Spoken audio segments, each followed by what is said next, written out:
It's been said there are many fish in the sea, and there are many fishing for them at this event in the nation of India. It was held recently at a lake in the northeastern part of the country, and it's a celebration of sorts. People in this community flock to Bamuni Lake to commemorate the end of the traditional harvesting season. It brings hundreds of people to the water, others who observe them. It involves traditional music and dancing. And if you're wondering whether anyone ever catches anything with so many people in such a limited space, all searching for fish, the answer is yes.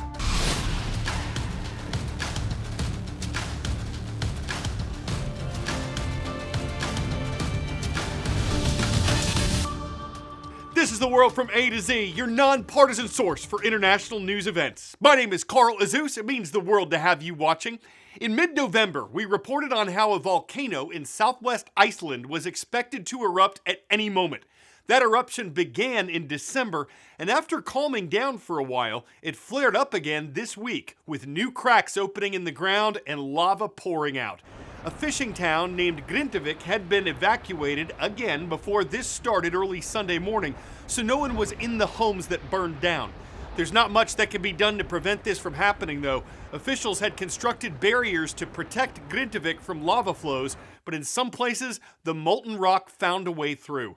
Scientists say the eruption has subsided again as the week's gone on, but the danger of another flare-up remains.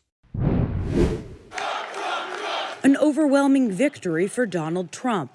We want to thank the great people of Iowa. The former president winning the Iowa caucuses by a considerable margin, solidifying his status as the frontrunner of the 2024 Republican presidential nomination.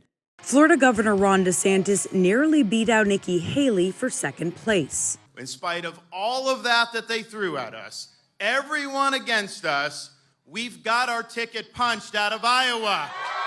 A DeSantis senior campaign official says he will stay in the race.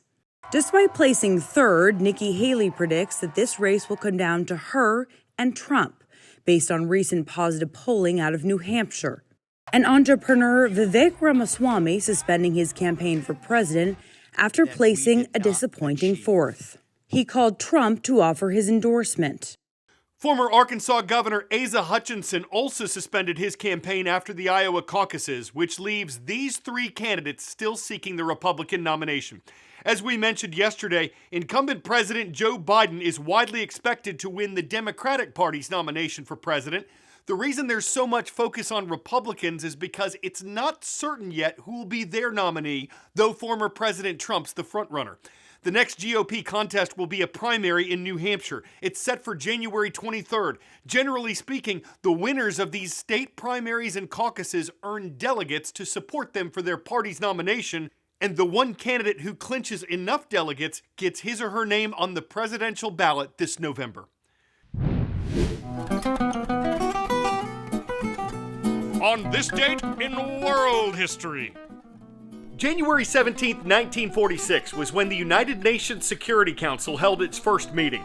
This is the most powerful part of the United Nations. It's responsible for maintaining international peace and security, and when the 15 members of the Security Council make a decision, all 193 members of the United Nations are required to go along with it. One thing the Council did in 1990, after the Middle Eastern country of Iraq invaded Kuwait, was support the use of force against Iraq if its military didn't leave the neighboring country. It didn't, and January 17, 1991 was when the United States led a coalition of allied nations to force Iraq out of Kuwait. The air campaign was called Operation Desert Storm. Blue Monday, the winter blues, seasonal depression, seasonal affective disorder. All of these are possible explanations for why many of us feel down this time of year. The silver lining is we're not alone. There are people we can talk to about it. There are actions we can take to address it. It's after the holidays. The days are shorter and darker, or perhaps you're failing at those New Year's resolutions. There are many things that can make us sadder or worsen depression symptoms this time of year. It's one of the things I do love about the idea of Blue Monday is it does get us talking about what is a very real problem.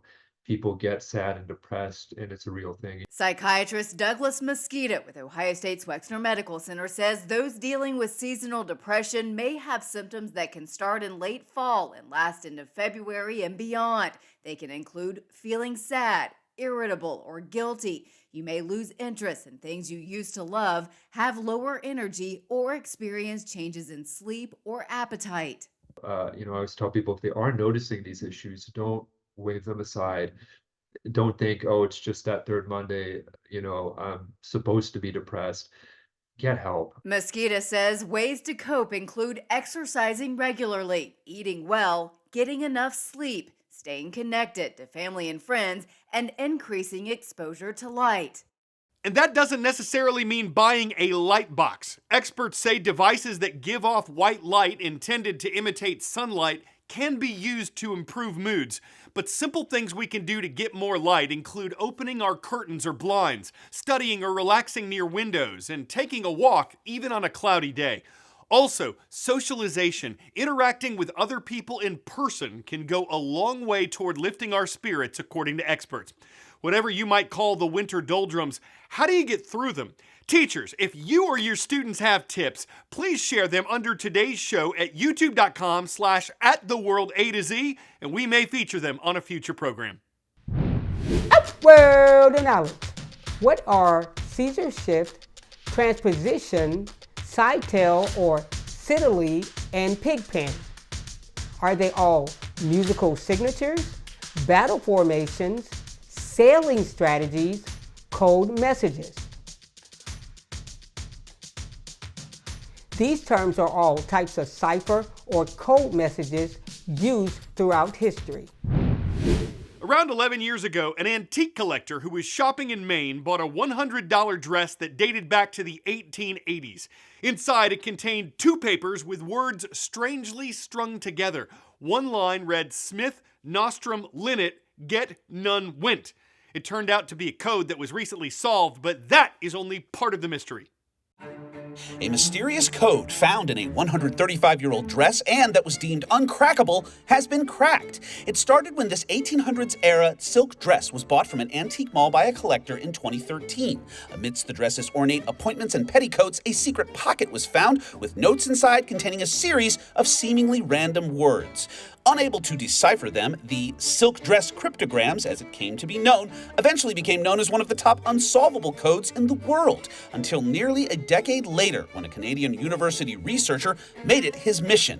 Following a hunch, he used vintage weather code books and army maps and cracked the cryptogram, revealing it to be a series of code words used by the Army Signal Service, a precursor to today's National Weather Service, to forecast area weather conditions, likely over telegraph. Code cracked. But who was the dress's owner? Some sort of well-dressed weather spy? That part remains a mystery.